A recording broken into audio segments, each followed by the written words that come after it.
Nikongwe Yahweh, Yahweh, batela Nikombo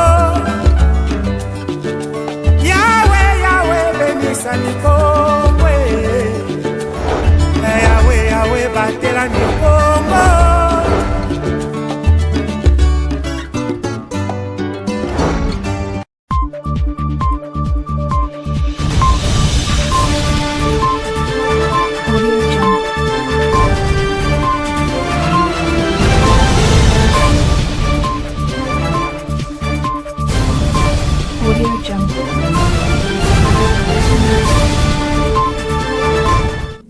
C'est l'heure de vous informer sur ma bannière télévision. Messieurs et dames, bienvenue à cette édition du journal. Ouvrons cette session d'information récemment nommé par le président de la République comme commandant de la police ville-province de Kinshasa, le général Israël Kantou Baakoulou, ancien commissaire divisionnaire adjoint de la police au Congo central, a tenu sa dernière parade policière générale. Ce lundi 5 mai 2025, c'était au terrain d'Amar à Matadi. Les détails. Il a pris ses fonctions en tant que commissaire divisionnaire adjoint de la police nationale congolaise au Congo central en date du 29 août 2023. Le général Israël Kantou Baakoulou a dirigé la police nationale congolaise du Congo central durant presque 2 ans avant d'être nommé par ordonnance présidentielle le 2 avril 2025 commandant de la ville-province de Kinshasa. C'est lundi 5 mai 2025, au terrain d'Amar, le numéro 1 de la police nationale congolaise au Congo central a tenu sa dernière parade. Devant le chevalier de la plume, Israël Kantou a demandé à la population du Congo central de rester en contact permanent et travailler en étroite collaboration avec la police nationale congolaise. Les messages clés que je pouvais laisser à mes frères du Congo central en général et particulier ceux de Matadi, c'est de rester en contact permanent, de travailler en étroite collaboration et en synergie surtout avec la police nationale congolaise, parce que leur sécurité en dépend. S'ils informent, s'ils nous signalent, s'ils nous renseignent sur les cachettes, soit les gens qui trouvent suspects, la police est là à leur disposition. Le fait de ne pas dénoncer, ça va créer des problèmes. Mais j'ai toujours aimé et toujours demandé à cette population-là de rester, comme je l'ai dit, vraiment en étroite collaboration avec la police que j'ai laissée ici place. Une Jeep 4x4 qui transportait les fidèles de l'église communauté évangélique du Congo CEC a connu un accident de circulation routière à la hauteur de Kenge sur la nationale numéro 1 alors que le fidèle revenait du village Kenge pour assister à la cérémonie d'installation du nouveau pasteur de cette paroisse. L'incident est survenu le même dimanche 4 mai 2025. Les détails avec Pacifique Mwanda.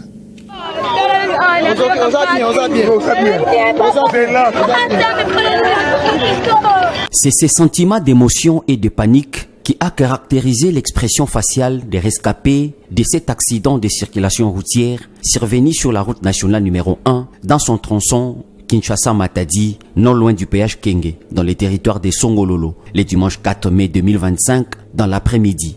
Il s'agit d'une Jeep 4x4 transportant les fidèles de la communauté évangélique du Congo CEC, en sigle, membres de la chorale mixte 2 du consistoire Matadi 1 en provenance du village Kenge, où ils ont participé à la cérémonie de présentation du pasteur de la paroisse Kenge, Joseph Moussoni. Un dimanche historique pour l'église CEC, 2 décès et plusieurs blessés. C'est le bilan issu de ces drames. Les victimes désemparées ont subi les conséquences du non-respect du code de la route, notamment les mauvais dépassements, à en croire les témoins de l'événement. Pendant que la mission ecclésiale touchait à sa fin, la mort s'est improvisée. Quelques minutes après cet événement dramatique, quelques blessés ont été transférés dans un centre de santé de secours. Les autres, par contre, ont été acheminés à l'hôpital provincial de référence de Kinkanda pour des soins appropriés. La mesure annoncée par le maire de la ville de Matadi interdisant la circulation des motos aux cyclistes pendant les heures allant de 23h à 4h du matin est foulée au pied à Matadi, chef-lieu du Congo central par le motocycliste. Un constat fait par Reg Elengesa. Les détails, suivez. C'est au regard du banditisme urbain constaté dans la ville portuaire de Matadi, chef-lieu de la province du Congo central, que le maire de la ville, Dominique Kodiambete, a dans un communiqué officiel numéro 020-00-HV-MAT-2025 du 24 avril 2025 informant à la population de sa juridiction de l'interdiction pour toutes les motos de circuler la nuit de 23h à 4h30 jusqu'à nouvel ordre pour lutter contre ces fléaux et mettre hors d'état de nuire les auteurs de ces actes de barbarie. 10 jours après la signature de ces communiqués, la décision du premier citoyen de la ville souffre d'exécution. Dans ces images, il est 23h passé de plusieurs minutes. Les motocyclistes, communément appelés Wewa, trafiquent librement au rond-point Kikanda et sur d'autres acteurs de Matadi sous les yeux indifférents des éléments de la police nationale congolaise chargés de faire exécuter cette décision issue de la réunion des membres du comité local de sécurité urbaine. Rappelons que ces communiqués fait mention de ce qui suit. Tout motocycliste attrapé en circulation pendant les heures interdites sera considéré comme une personne suspecte et subira la rigueur de la loi. Rendons-nous dans la ville historique d'Eboma où l'insécurité bat son record malgré la récente visite de travail du gouverneur des provinces dans cette partie du Congo central. Quelques jours après son passage, plusieurs cas d'insécurité ont été enregistrés. Les détails avec Reg Elengesa.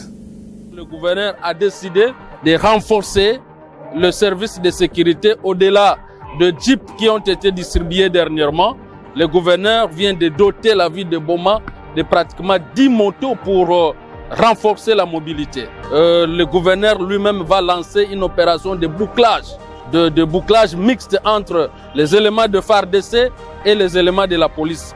Tout cela, c'est pour renforcer, n'est-ce pas, la sécurité dans nos quartiers et partout dans la ville de Boma. Malgré toutes les dispositions sécuritaires mises en place à l'issue d'une réunion du Conseil de sécurité élargie qui a été présidée la semaine dernière dans la ville de Boma par le gouverneur de province Grace Kwanga-Monswangi Bilolo, la ville de Boma est toujours en proie des incursions de bandits mais armés pendant la nuit.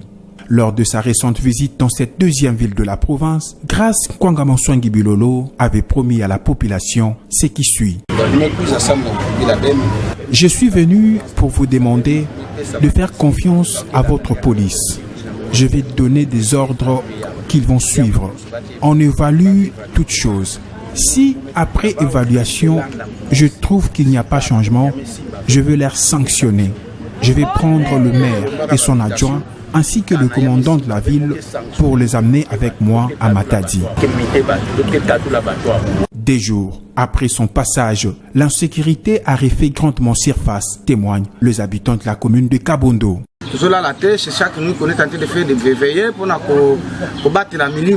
Nous ne dormons presque plus. C'est chaque jour que nous faisons de veillées involontaires pour protéger nos vies et celles de nos familles. Les colons font rage, jusqu'à violer même les femmes enceintes. Ça nous fait très mal. Que l'État congolais prenne cette situation au sérieux, car ce sont de pareils cas qui donnent naissance à plusieurs milices dans une ville. Menacée par le colonna, cette jeune fille, âgée de plus ou moins 19 ans, a été victime du vol et viol par plusieurs déviants sociaux. Très touchée de cet acte, Fifi Mwendo, bourgmestre de Kabondo, n'a pas hésité de sensibiliser ses administrés à être vigilants à tout prix.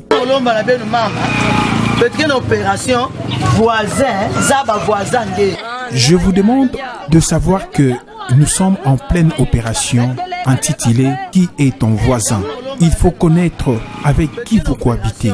Ce n'est pas mal de savoir qui est venu habiter chez ton voisin.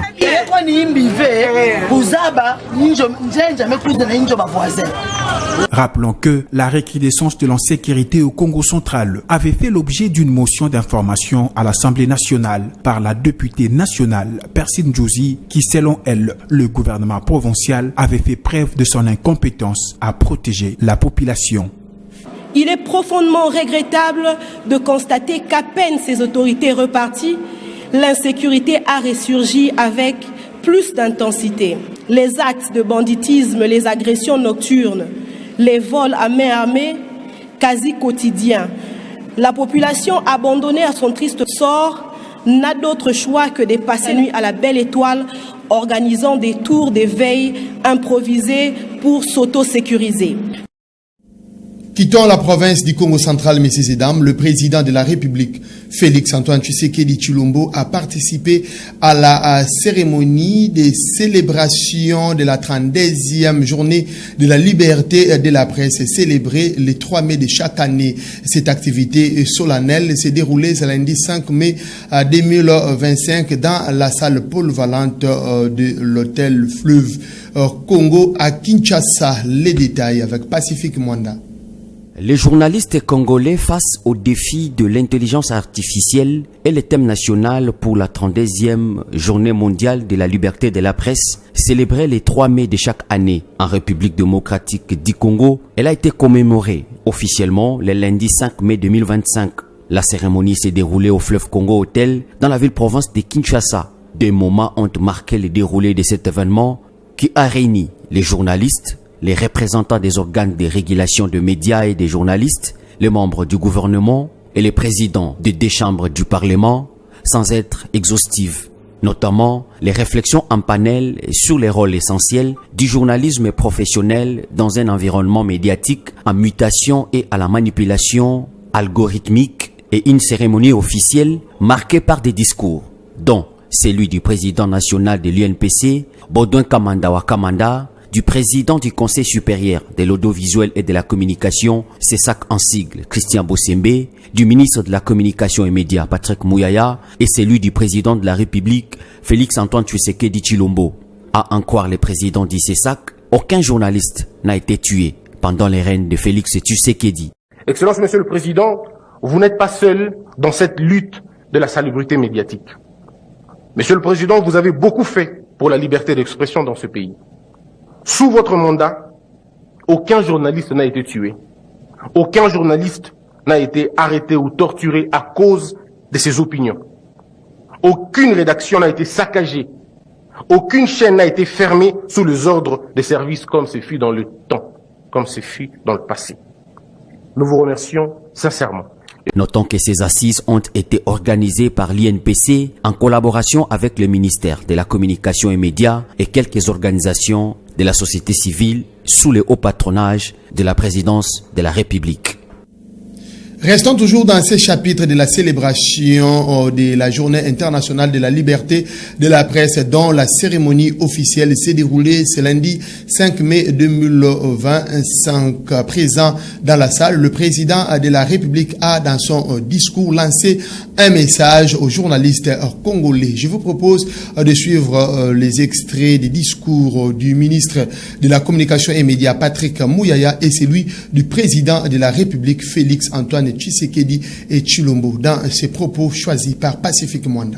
Votre implication sans faille, qui l'atteste encore aujourd'hui, plusieurs fois démontrée, a permis d'accomplir des progrès majeurs, à l'instar de la réforme du cadre normatif institutionnel attendue depuis plus de 25 ans du secteur de la communication et des médias. Vous avez guidé par votre vision les états généraux de la communication et des médias que nous avons tenus en janvier 2022 et qui ont posé un diagnostic sérieux du secteur avant d'esquisser les solutions que nous implémentons pour permettre aux médias notamment de s'adapter à l'évolution technologique. Par votre sens du devoir républicain, vous avez consacré les 80 recommandations historiques issues de ces assises, leur conférant ainsi la force et la légitimité nécessaires. À ce titre, la promulgation de la loi numéro 23/009 du 13 mars 2023 fixant les modalités de l'exercice de la liberté de la presse, la liberté d'information et d'émission par la radio, la télévision, la presse écrite et tout autre moyen de communication en République démocratique du Congo n'a pas été qu'un simple geste juridique.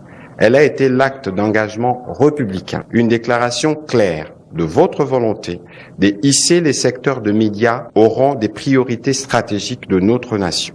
Célébrer la liberté de la presse en République démocratique du Congo, aujourd'hui plus que jamais, c'est affirmer avec force notre attachement indéfectible à la démocratie, au pluralisme médiatique et à l'accès à la vérité, et ce, en dépit des tempêtes qui nous assaillent. J'en appelle donc à la conscience des journalistes. Dans un contexte aussi sensible, votre responsabilité est immense. Veillez à toujours croiser vos sources, à vous rapprocher des canaux officiels d'information et à ne jamais vous faire, même involontairement, les relais des ennemis de la patrie. La liberté d'informer est sacrée, mais elle exige plus que jamais rigueur, éthique et loyauté envers la vérité et l'intérêt supérieur de notre peuple. C'est sur cette note de la journée internationale de la célébration de la liberté de la presse que nous mettons un point final à cette édition du journal qui vous a été présentée par Glodino Lucano, réalisé par Hervé Mena, assisté par Clovis Solo. Bonne suite des programmes chez vous et au revoir.